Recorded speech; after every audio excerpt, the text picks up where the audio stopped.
U kan die Bybels vir my oopmaak by Genesis 22. Genesis 22. Dis natuurlik in die Ou Testament. Eerste boek in die Bybel, bladsy 30. Kom ons sluit die oë. Here, vir die voorreg wat ons het om die woord te kan lees, eer en loof ons U. En dankie Here, dat ons ook hierdie woord in ons eie taal het. Hierdie woord in ons hartstaal, Here, sodat ons U ook kan aanbid, U ook kan leer ken. Soos wat dit vir ons gemaklik is om dit te kan lees in ons eie taal. Maar Here, ons kom bid en vra dat U ook vanaand ook deur hierdie woord tot ons sal kom spreek, dat U hierdie woord vir ons sal kom oopbreek en dat U ons sal kom intrek in hierdie verhaal in Here. Help vir ons om U hart, U droom, U wil in hierdie verhaal te sien. Ons bid dit in Jesus se naam. Amen. Ek gaan weer vanaand vir 'n oomblik stil staan by ons tweede martelaar vir vanaand. En hierdie martelaar is Justinus die martelaar. Soos ek gisteraand ook gesê het, omdat ons moet oorgee en opoffer te doen het, staan ons ook dan nou stil by mense wat regtig alles gegee het vir dit wat ons geloof noem. Justinus die martelaar, hy het geleef 100 tot 165 na Christus. Hy was 'n vroeë Christelike filosoof en 'n apologeet, met ander woorde iemand wat die geloof aktief verdedig het. Hy het dit veral teen die Romeinse owerhede verdedig. Hy is in Flavia Neapolis gebore, natuurlik Palestina, en hy was eers met die stoïsynisme en die platonisme en ander filosofiese karakters van die vroeë eeue de mekaar. Hy het hierdie tradisies bestudeer en ten spyte daarvan dat hy hom met hierdie Griekse en antieke filosofie besig gehou het, het hy Christus Jesus ontdek en het hy tot geloof gekom. Hy is tot die Christendom bekeer en in Rome het hy toe 'n filosofiese skool gelei en 3 belangrike werke geskryf. Die eerste is die eerste en die tweede apologie, waarin hy die Christelike geloof teen beskuldigings van ateïsme en onsedelikheid verdedig het. En dan die derde wat hy geskryf het was 'n dialoog met Tryfo, 'n bekende van die tyd, waarin hy Christus as vervulling van die Hebreëse profesie verduidelik het. Hy het Christus as die Logos, die woord, die goddelike rede beskryf en die Christelike etiek en sakramente soos die doop en nagmaal uitgelig en ook verduidelik wat die implikasie daarvan is op die lewe van die gelowige. Hy het egter geweier om offers aan die Romeinse gode te bring en is onder die prefect Junius Rusticus veroordeel en waarskynlik onthoof. Sy marteldood het hom die titel gegee martelaar en jy kan hom maar gaan opsoek. Hy staan vandag nog bekend as Justin the Martyr, Justinus die martelaar. En sy geskrifte het 'n groot invloed gehad op die ontwikkeling van die vroeë kerk, veral die lyne wat hy getrek het om die Griekse filosofie met die Christelike teologie te weerlê. So dit was die werk wat Justinus die martelaar gedoen het. En die hele sleutelgedagte oor sy hele lewe lê juis daarin. Geloof is nie irrasioneel nie. Dis nie iets wat oor gefilosofeer word nie. Dis iets wie jy is, 'n navolging van Christus Jesus. Dit is Justinus die martelaar.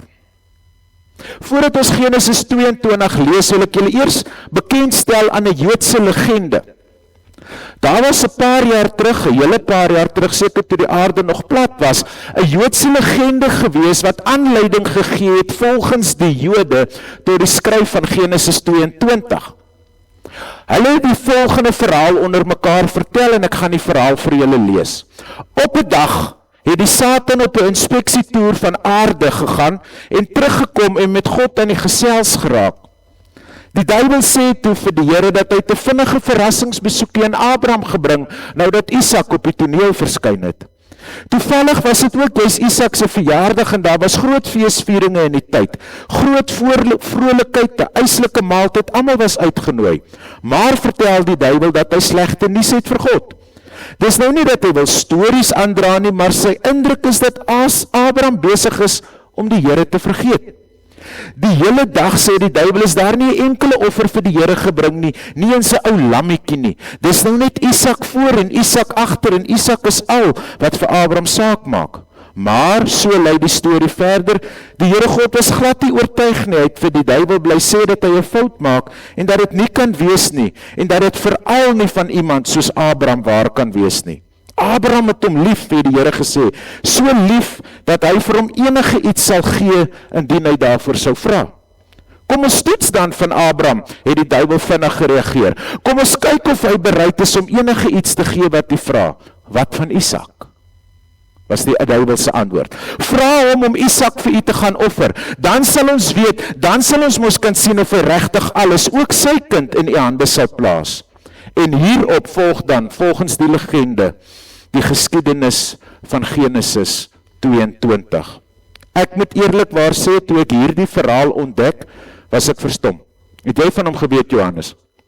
Dit was vir my ongelooflik om hierdie Joodse legende te kon raaklees in my voorbereiding. Kom ons lees Genesis 22. 'n Ruk na die vorige gebeurtenisse het God vir Abraham op die proef gestel en vir hom gesê, Abraham, hy het geantwoord, hier is ek. God het vir hom gesê, vat jou seun, jou enigste seun Isak wat jy lief het, en ga na die landstreek Moria toe, en offer jou seun as brandoffer daar op een van die berge wat ek vir jou sal aanwys. Vroeg die volgende môre het Abraham 'n donkie opgesaal, hout gekap vir die brandoffer. Hy het 2 slawe saamgevat en ook sy seun Isak. Toe het hy vertrek na die plek toe wat God vir hom aangewys het. Onthou julle wat ek in Pinksterdag, Paasondag gepraat het oor die 3de dag, die dag van God se ingryping? Ek het na hierdie verhaal verwys ook in die preek, kyk nou wat staan nie. Op die 3de dag het Abraham die plek uit die verte gesien en toe sê hy vir sy slawe, wag hier met die donkie. Ek en die seun gaan daaraan bid, dan kom ons terug na julle toe. Abraham het die hout vir die brandoffer op sy seun Isak se rug getel en self die vuur en die mes saamgevat. Terwyl hulle twee so saamloop, sê Isak vir sy pa, kyk net die spanning wat besig is om die plaas te vind, pa? En Abraham het geantwoord, ja my seun. Toe vra Isak, hier is vuur en hout, maar waar is die lam wat geoffer moet word? Abraham het geantwoord, my seun, God sal sy eie offerlam voorsien. Daarna het hulle albei saam verder gestap. Toe hulle aankom by die plek wat God vir Abraham gewys het, het Abraham daar 'n altaar gebou. Hy het die hout reggesit, hy het sy seun Isak vasgebind, hom op die altaar neergesit bo op die hout. Net toe Abraham die mes vat, om sy seun te slag, roep die engel van die Here uit die hemel na hom, Abraham, Abraham. Hy het geantwoord, hier is ek. Toe sê God, los jou seun, moenie iets aan hom doen nie, nou weet ek dat jy my dien. Jy het nie geweier om jou enigste seun aan my te offer nie. Toe Abraham weer kyk, sien hy agter hom 'n skaapram wat aan sy horings in 'n bos vasgevang is. Hy het die ram gaan vat en hom in die plek van sy seun as brandoffer geoffer. Toe noem Abraham die plek die Here voorsien. Daar word nou nog gesê, op die berg van die Here word voorsien. Die engel van die Here het weer uit die hemel na Abraham geroep en gesê, dit is ek die Here wat praat, ek lê eed af by myself, dat ek jou baie sal seën oor wat jy gedoen het. Jy het nie geweier om jou seun, jou enigste seun aan my te offer nie. Ek sal jou vrugbaar maak en jou nageslag so baie maak soos die sterre in die hemel en soos die sand van die see. Jou nageslag sal die stede van sy vyande in besit neem. In jou nageslag sal al die nasies van die aarde geseën wees, want jy het my gehoorsaam. Daarna is Abraham terug tot by sy slawe en hulle het almal saam Berseba toe gegaan. En Abraham het daar gaan woon. Daarby kan ons hom net aanskuif.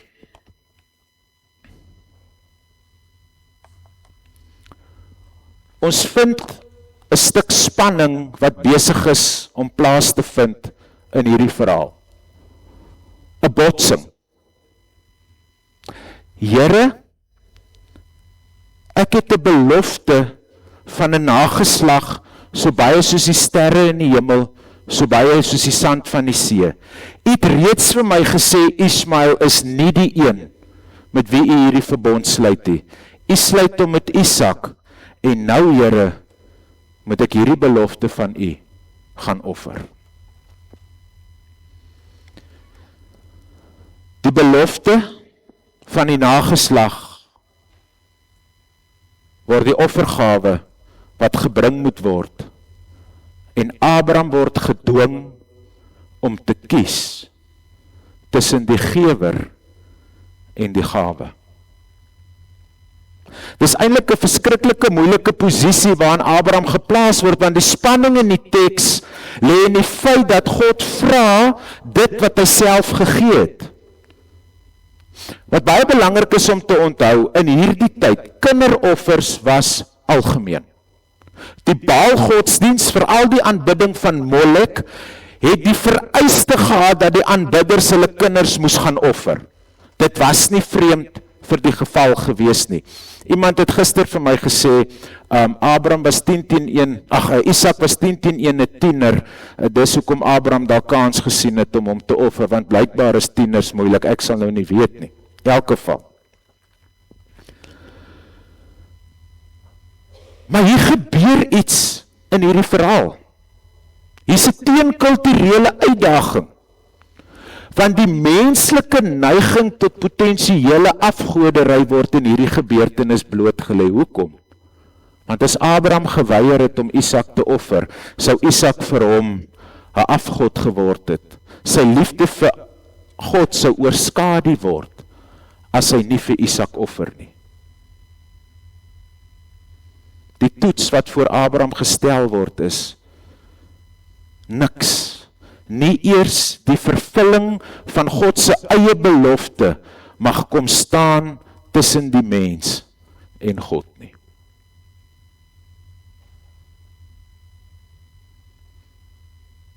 God daag Abraham uit.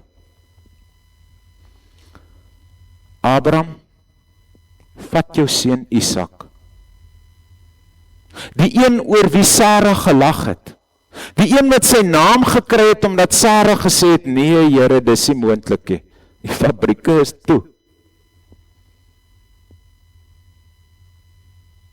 Die een waaroor daar groot blydskap en hartseer in sy huis ook was, want hy moes sy seun Ismael wegstuur. Maar hier is Isak nou. Hier is die belofte, hier is die plan, hier is die verbond. En God sê, gee hom vir my. Offer hom.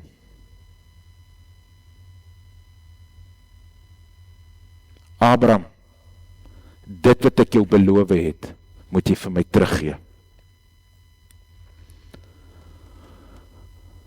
Abraham beweeg Moria toe. Berg Moria. Die akkedaaf vind plaas, dis my 'n mooi woord, maar is die Hebreëse woord wat verwys na die binding van Isak, die proses wat plaasgevind het toe Abraham vir Isak vasgebind het en bo op die altaar gaan neerlê het om nou hierdie kind van hom oor te gee. Abraham, neem jou seun, jou enigste seun, en kyk hoe reageer Abraham. Abraham redeneer nie. Abraham verset hom nie. Abraham doen.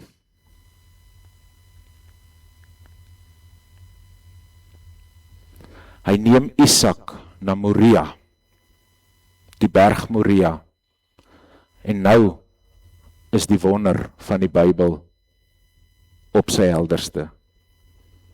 Op die bergreeks Moria was die tempel van Salomo gebou, waar die volk offers vir God gebring het.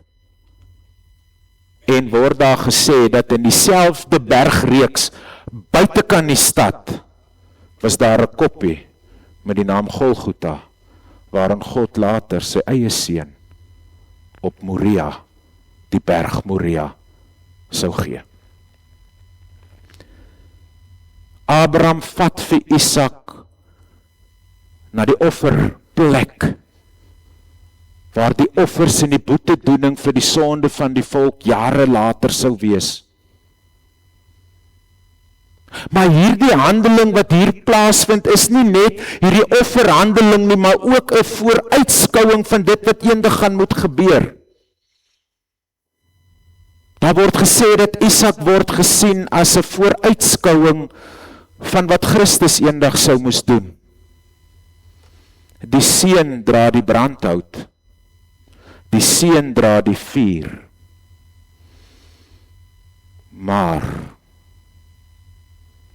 enigste verskil. Abraham het 'n ram gekry. Jesus was die lam. Dis 'n vader wat sy seun gee, dis 'n seun wat geoffer word. Een kry 'n ram, die ander een gee homself.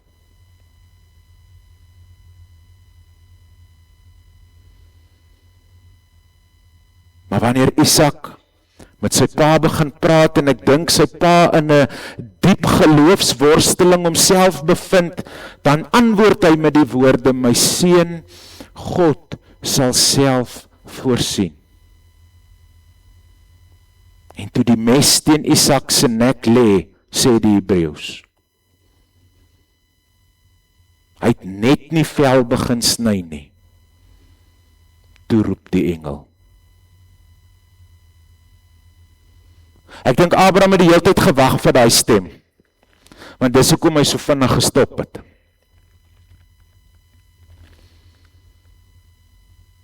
En op die laaste oomblik keer God dat Abraham sy seun offer en word die plek genoem Jahwe Jare. Die Here sal voorsien. Ons sien iets van Abraham se hart hier, ons sien iets van Abraham se geloof, 'n onverskrokke vertroue op God wat voorsien. Ons gaan nou kom by Abraham en die ryk jong man, maar ek wil net gou eers hier pen inslaan. Abraham was daai ryk jong man se stamvader. Want Abraham is die vader van die geloof. Daai ryk jong man sou hierdie verhaal geken het. Hy sou die storie geken het van Abraham wat op die berg sy seun moes offer. En hy sien die kans om van sy selfgenoegsaamheid en sy selfvoldaanheid afstand te doen nie. Ons kan eintlik die ryk jong man se verhaal onder een titel sit, die tragedie van selfgenoegsaamheid. Want is tragies hoe sy verhaal geëindig het. Maar sy oeroupa grootjie, Abraham, reageer drasties en radikaal anders. Ek wil my nie eens indink wat deur Sarah se hart gegaan het, toe Abraham opgestaan het daai môre en vir Sarah gesê het, die Here het gesê ek moet ons kind gaan offer. Die Bybel sê dit nie, maar hy sou nie net met hom weggeloop het nie.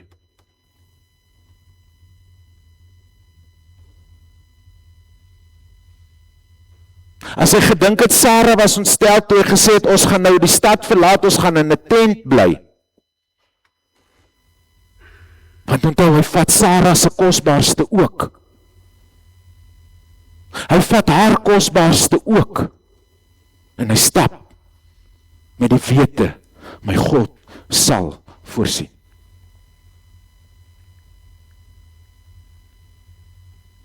Ons moenie vaskyk in die offer van Isak nie. Ons moet God se ingryping raak sien. Want op die 3de dag toe hulle in die verte die berg sien, toe sê Abraham vir Isak, die Here sal voorsien. Abraham het verstaan wat die ryk jong man nie kon begryp nie. Die ware toets vir geloof is nie of jy godsdienstig is of goeie dinge doen nie, maar of jy bereid is om God bo die ding wat vir jou die meeste beteken te stel.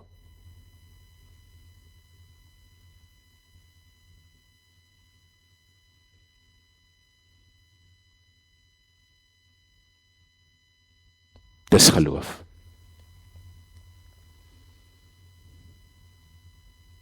Here, U eerste. Here, U eerste. Abraham se geloof is nie emosioneel nie. Hy's radikaal gehoorsaam, hy gee sy toekoms, sy belofte, sy hart oor aan God. En sy verhaal leer dat ware geloof hou niks terug nie, omdat dit vertrou dat God self voorsien. Jahwe, Jare.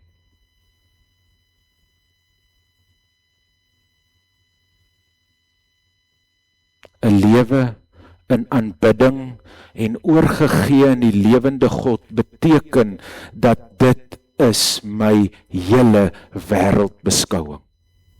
Die ryk jong man se wêreldbeskouing, sy beskouing van homself is gister uitgedaag en vandag word ons gevra om in ons eie lewe te kyk of ons regtig leef uit die hand van God wat voorsien. So leef dat ons bereid is om hom belangriker as enigiets in ons lewe te stel. Bo my genot, bo my gemak, bo my gerief, bo my alles, God eerste.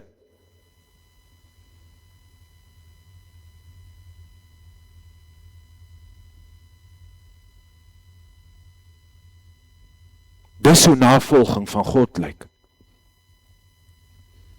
Want Here, dit gaan primêr oor U.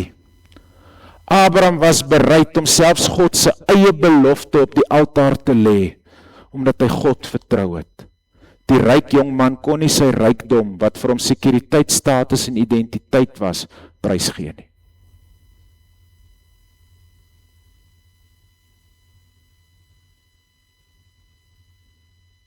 Here, nie eers U belofte is my belangriker as U nie.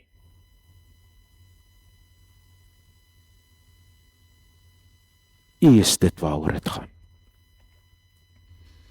Totaal en al oorgegee, Here, aan U.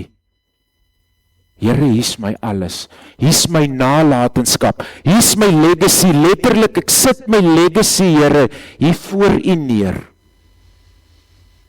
My enigste. Ek kom lê hom hier voor U neer. En Here, as U hom moet vat, moet U hom vat. Maar ek weet U gaan voorsien. Ek dink daai ram is nog geoffer met Isak se voete vasgebind.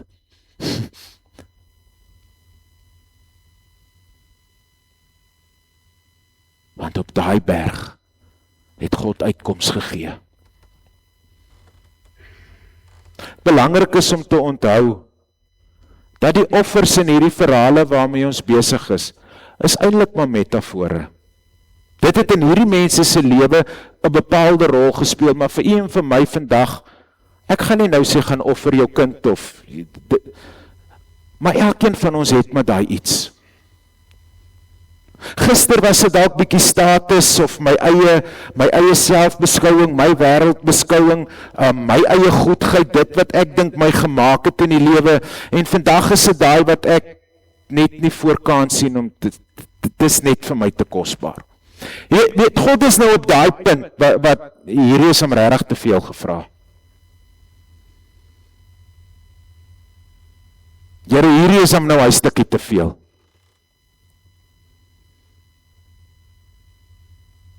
Regtig, Here, hierdie. My Here, ek sal gaan. Ek sal gaan. Want U vra. Want niks, maar niks is belangriker as U in my lewe nie.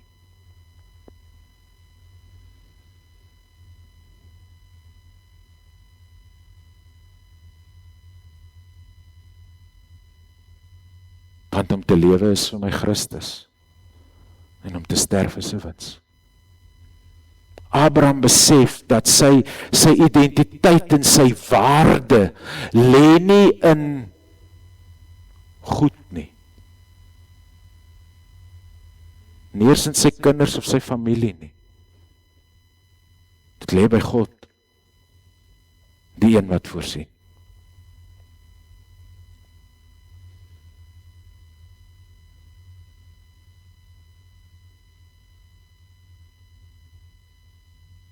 Abraham,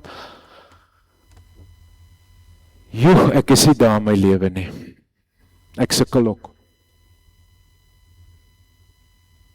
Dis maklik om te sê ons moet hierdie goed te doen. Ek meen dis, maar when push comes to shove, dan sal ons eerder begin onderhandel.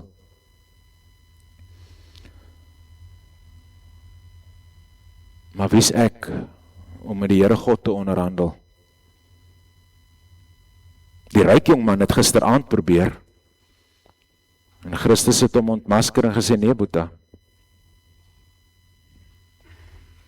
niemand is goed nie, nie eens jy nie, nie eens ek nie, net God is goed. Moenie uit 'n sterkpunt uit probeer onderhandel met my nie, want jy het nie 'n voet nie.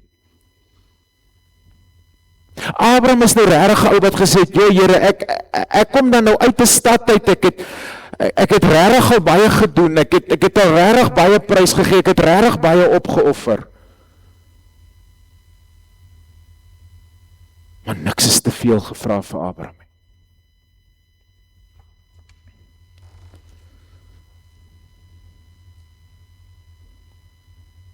So wat's jou Isak dalk vanaand?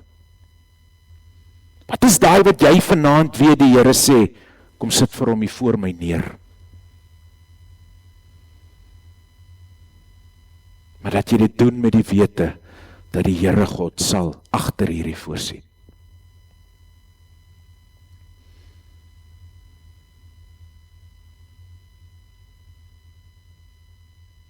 'n stap van gehoorsaamheid.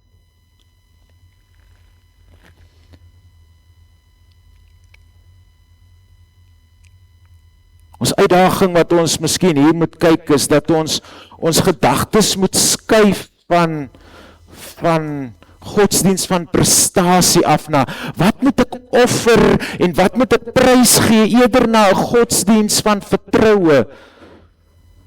Want sien, God het al reeds voorsien. En omdat dit so is niks vir my belangriker nie.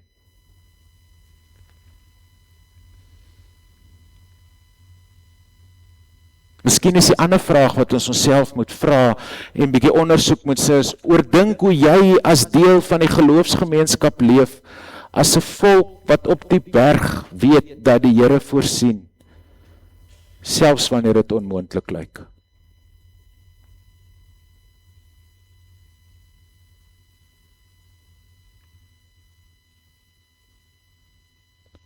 Partykeer het ons 'n onverskrokke geloof nodig. En dis wat ons maak om die lig aan die einde van hierdie tonnel te sien. Al lyk die realiteit hoe onmoontlik.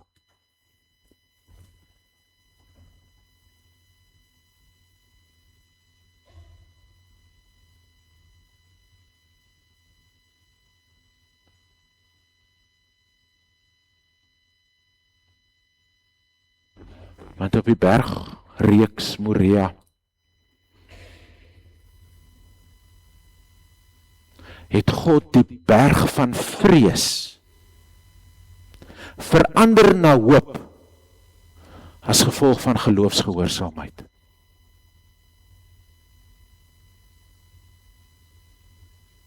Hy het die vrees en die spanning weggeneem en hoop en uitkoms gegee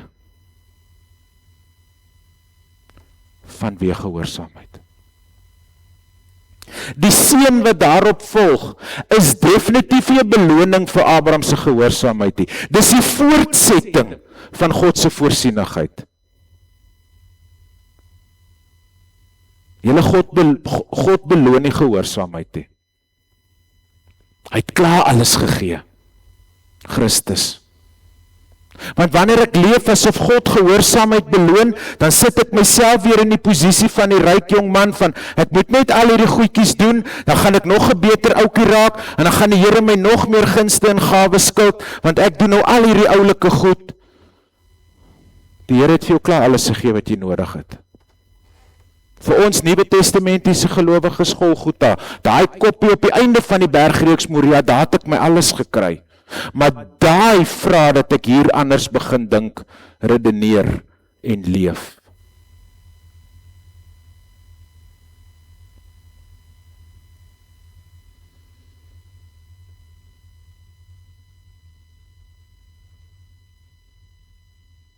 Soos gister en vandag is die offer my alles.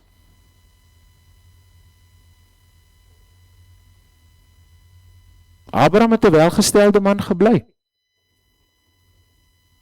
Hy het 'n voorspoedige man gebly.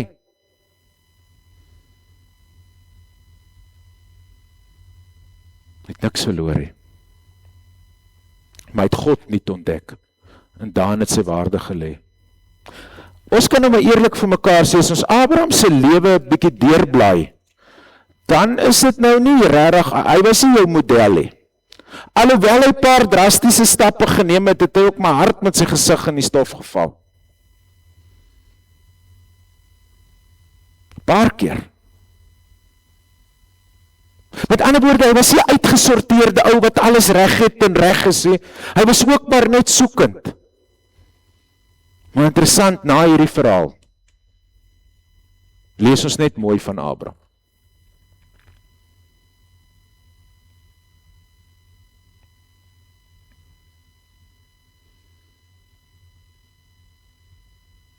Miskien moet ons onsself afvra, wat kos dit ons om met die hand van God se voorsienigheid te leef?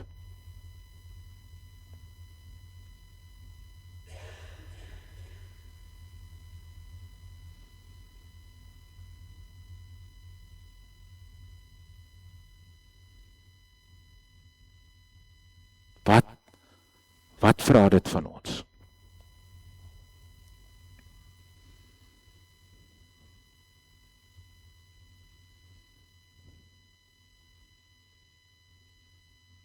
Here, hier is my kosbaarste, hier is my beste, my mooiste, my blinkste, my grootste, my eerste.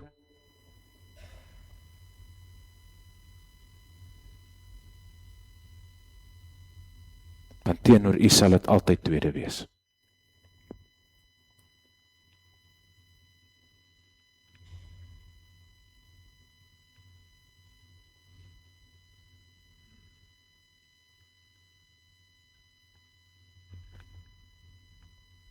God deel die eer nie.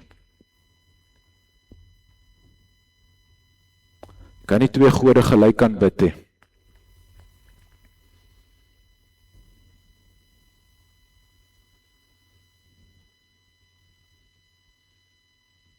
Is die Here regtig jou alles?